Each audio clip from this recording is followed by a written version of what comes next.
चढ़ावा चोरी मामलों में सूत्रों के हवाले से एक और खबर कि गिरोह बनाकर चढ़ावे की चोरी कर रहे थे ये लोग। हर स्तर पर पैसों का बंटवारा किया जा रहा था और फिर बंटवारे के बाद इसको चल अचल संपत्तियों में खर्च किया जाता था। इससे आईफोन खरीदा गया, गाड़ियां खरीदी गई, सामान खरीदे गए। कई आरोपियों के नाम पर बेनामी संपत्तियों की भी जानकारी मिल रही है सूत्रों से। और तो कई आरोपियों ने मकान खड़े किए, फ्लैट खरीदे जो जांच के दायरे में है। तो आपको बता दें, नकदी से लेकर बैंक लेन देन और संपत्तियां सामने आई है। और अब चलते हैं प्रीति श्रीवास्तव के पास, हमारी सहयोगी अयोध्या से जुड़ चुकी है। अयोध्या से क्या अपडेट आ रहा है प्रीति? आज आरोपियों से पूछताछ भी होनी है, कई और खुलासे होंगे। देखिए, अयोध्या से आज दो बड़ी खबरें हैं। पहली तो ये है कि अयोध्या में जिस तरीके से जो आरोपी हैं उनसे जेल के अंदर जाकर जो पुलिस की टीम है वो वहाँ पे पूछताछ करेगी और नए खुलासे जो है आज वो हो सकते हैं, क्योंकि पूछताछ जो है वो की जाएगी। और दूसरा, गोविंद गिरी महाराज जो कि कोषा अध्यक्ष हैं और वो अयोध्या से अभी तक अयोध्या में जिस तरीके से इस पूरी घटना हुई उसके बाद वो अभी भी गायब है। उन्होंने कोई सवाल नहीं दिया। हालांकि कल ट्रस्ट की बैठक है और वो बैठक उन्होंने बुलाई है, उनकी अध्यक्षता में बैठक होगी, क्योंकि जो अध्यक्ष है वो बीमार है, मेदांता अस्पताल में एडमिट है। इस वजह से ये जो बैठक है इसमें गोपाल जो दावो है वो या महेंद्र गिरी वो यहाँ पर आएंगे और वो पूरी कोषा अध्यक्ष जो है बैठक लेंगे। लेकिन सवाल ये उठता है कि जब इतना बड़ा घोटाला हो गया, इतना बड़ा गबन हो गया, आस्था पे डाका डाल दिया गया, लोगों ने आस्था के साथ पैसे चढ़ाए, उन चढ़ावे पे चोरी हो गई। उसके बाद भी सबसे बड़ी जिम्मेदारी जो है वो कोषा अध्यक्ष की थी, लेकिन कोषा अध्यक्ष जो है वो गायब है। अभी तक उनके पास इतना समय नहीं हुआ कि उन्होंने इस पूरी जानकारी जो है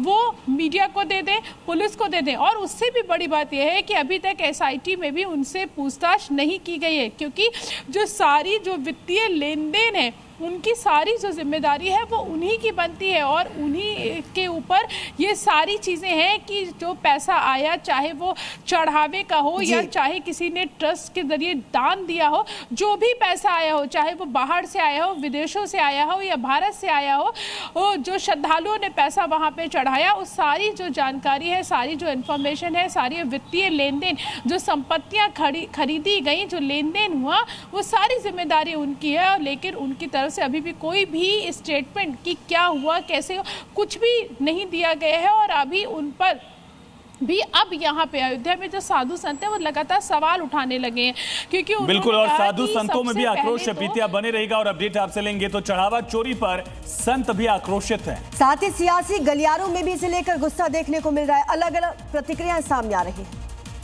राज जी देख रहे थे, चंपत राज जी के जब संज्ञान में चोरी की बात आई, उन्होंने चोरों को पकड़ा, एसआईटी की मांग की, सारा उनके संज्ञान में है। हम उनको पूरा क्लीन चिट दे रहे हैं, बिल्कुल वो निरपराधी हैं, उनका कोई इसमें अपराध नहीं है। हम संत ये मांग कर रहे हैं कि उनके इस्तीफे को स्वीकार नहीं करना चाहिए ट्रस्ट को। और जब कोई नहीं बोला था संसार में, 4 साल पहले बोल चुका हूँ। और इसीलिए आज तक मैं राम जन्मभूमि दर्शन करने नहीं गया, क्योंकि यहाँ फर्स्ट डे से खेल चल रहा था। तो संत से लेकर सियासतदान तक सब इस चोरी को लेकर बहुत आक्रोशित है। नीलेश लगातार पुणे से हैं, गोविंद देवगिरी के आश्रम से। नीलेश, आखिर गोविंद देव चुप क्यों हैं? क्या किसी ने स्थानीय स्तर पर उनसे बातचीत की कोशिश की? अब तक एक शब्द उनकी जबान से नहीं निकला कि कोषाध्यक्ष होने के नाते उनकी जिम्मेदारी क्यों न तय की जाए?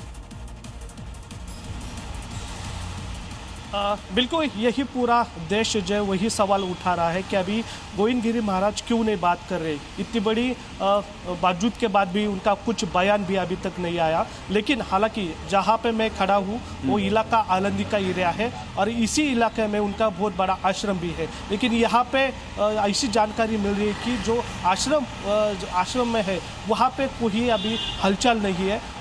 परसों रात आने की आशंका उन्होंने जताई थी, लेकिन गोविंद गिरी महाराज पूना में भी नहीं है। उनका जो पूना में बंगला है वही भी गोविंद गिरी महाराज उनका नहीं है वहाँ पे। लेकिन यहाँ पे अभी एक जानकारी ऐसी मिल रही है कि कोई इस्तीफे की सुगबुगाहट या इस तरह की कोई चर्चा है? क्योंकि बहुत बड़ी जिम्मेदारी उन पर थी और उस जिम्मेदारी को निभा नहीं पाए, तो स्पष्ट है।